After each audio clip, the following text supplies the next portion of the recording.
주요 방송사와 일부 금융사들의 전산이 완전 마비되면서 지역에서는 어떤 피해가 있었는지 알아봅니다. 내년 지방선거가 1년 앞으로 다가온 가운데 경상북도 지사 선거에 출마할 것으로 알려진 인물들은 누군지 알아봅니다. 원장 선임을 둘러싸고 잡음이 일고 있는 한국패션산업연구원이 국민권익위원회 조사까지 받고 있어 파장이 클 것으로 보입니다.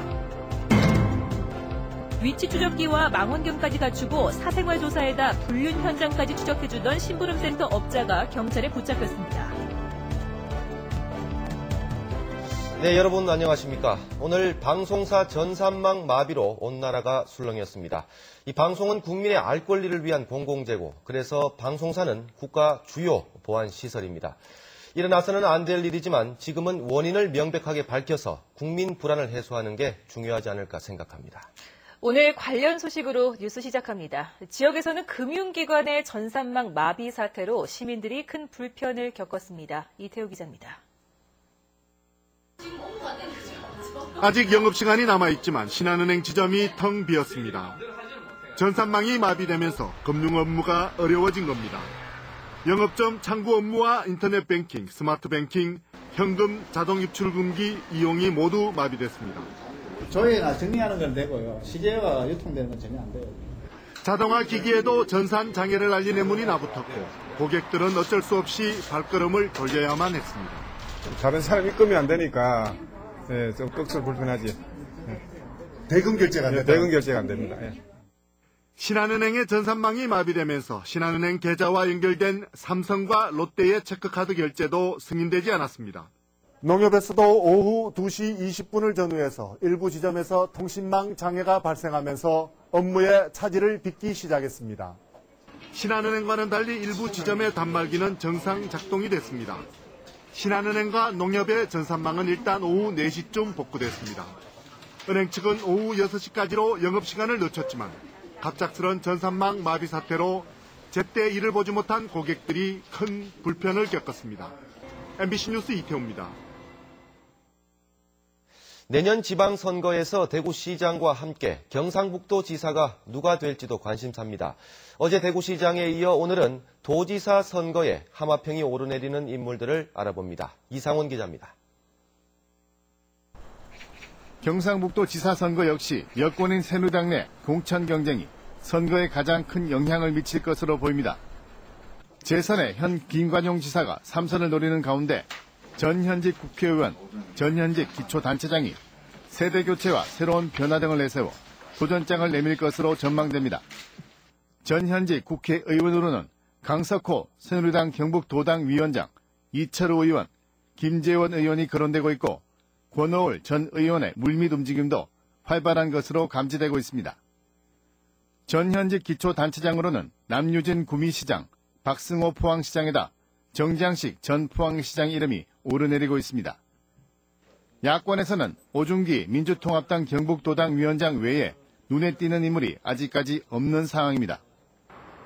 차기 경상북도 지사는 전체 국가 발전이라는 큰 틀에서 대구와의 상생을 통한 지역 현안 해결은 물론 중앙정부와의 상생 발전도 이끌어내야 하는 막중한 임무를 수행해낼 능력을 요구받고 있습니다.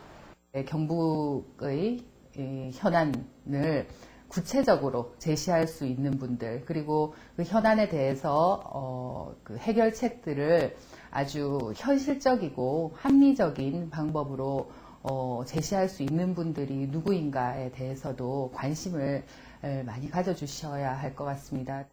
현 지사의 3선 도전과 여기에 도전장을 낸 후보들 간의 치열한 공천 싸움이 내년 경상북도 지사 선거의 향방을 결정짓는 최대 변수가 될 것으로 보입니다.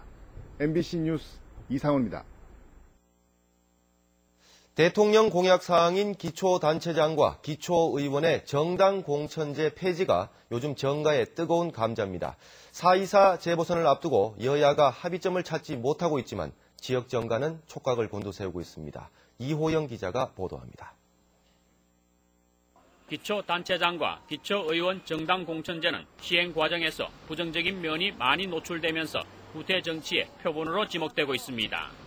대다수 기초단체장과 기초의원들은 지방의 저항 종속이 심한 데다 계파 정치 확산과 고비용 선거 구조 등 하향식 공천이 가져온 부작용을 막기 위해서는 정당 공천제가 폐지돼야 한다는 입장입니다. 지역 구민들이 바라는 그러한 그 정책이 올바로 집행이 되지 못하고 당리당략적으로 되면서 갈등이 이렇게 심화되고 또 사업 추진이 이렇게 공전하고 그러면서 지역에 많은 그 피해를 낳고 있고요. 특히 기초단체장과 기초의원 모두 해당 지역 국회의원에 매달릴 수밖에 없는 상황이 부지기수입니다. 참된 지방 정치를 위해서는 지방 의원들의 독립적인 의사 결정을 해야 되는데도 불구하고 때에 따라서는 공천권자의 의사를 따를 수밖에 없는 제도적인 문제가 있다고 생각을 합니다.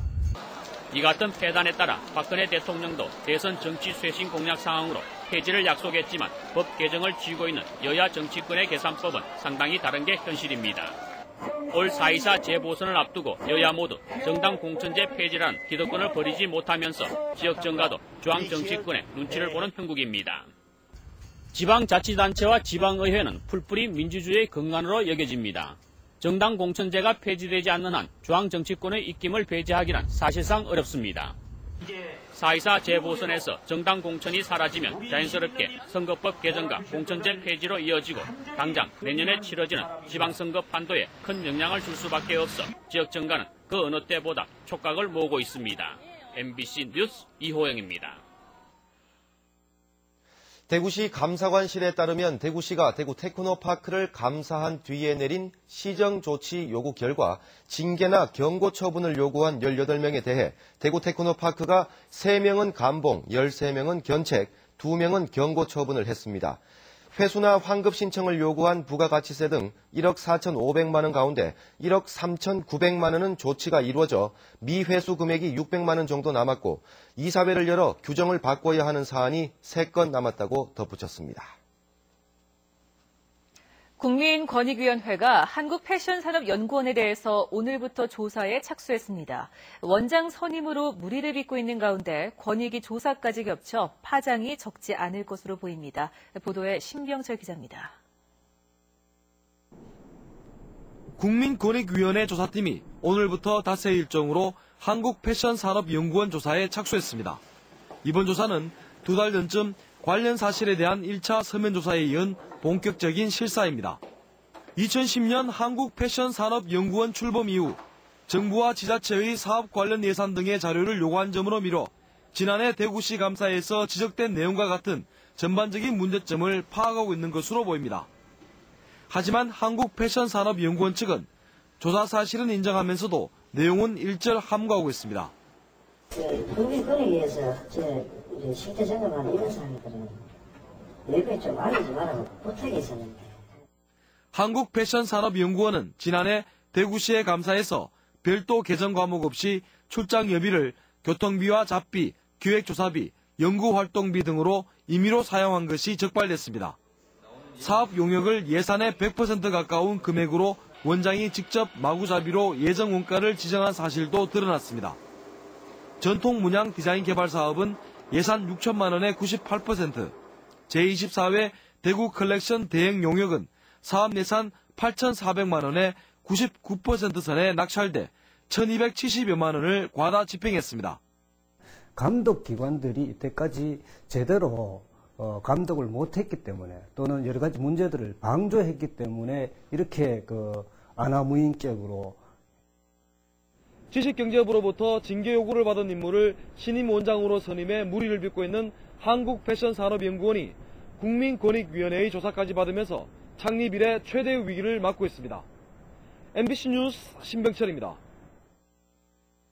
동부그룹이 오늘 5월부터 4개 계열사를 통해 경기도 화성시에서 토마토를 대량 생산한다는 계획이 알려지면서 한국농업경영인연합회와 전국농민회 경북도 연맹 등 대구 경북 10개 농업인 단체들이 강하게 비판하고 나섰습니다.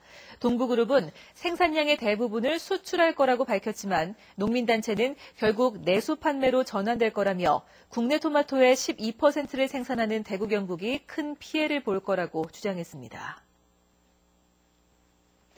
경상북도는 오늘 서울 롯데호텔에서 코리아 실크로드 프로젝트의 중장기 발전과 국가 사업화 추진위원회를 발족했습니다. 이 자리에서는 코리아 실크로드 프로젝트의 중점 추진 사업과 한국 실크로드 문화재단 설립, 실크로드 문화관 건립 등의 중장기적인 사업에 대한 의견이 오갔으며 실크로드 프로젝트 사업 추진을 위한 국가 사업화 추진 방안도 논의됐습니다. 네, 심부름센터라고 아실 겁니다. 말이 그렇지 배우자의 불륜이나 채무자 소재 파악 등 불법으로 개인의 뒷조사를 해주는데 영업 형태가 도를 넘고 있습니다.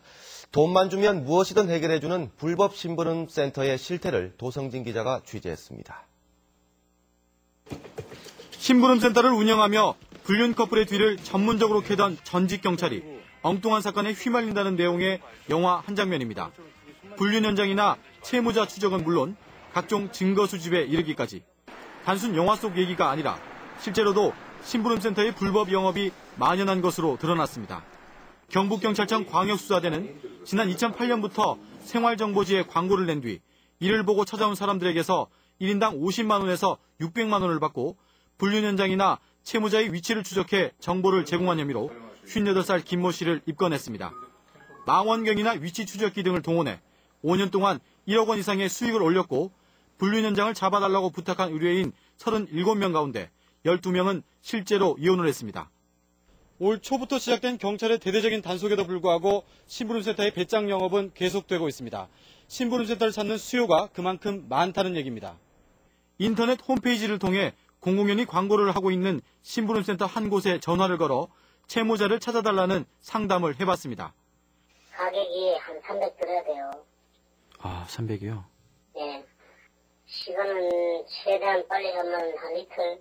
그 사람 이름하고 해가지고 주민번호 찾아가지고 네. 그 사람 호적정보를 떼야 돼요.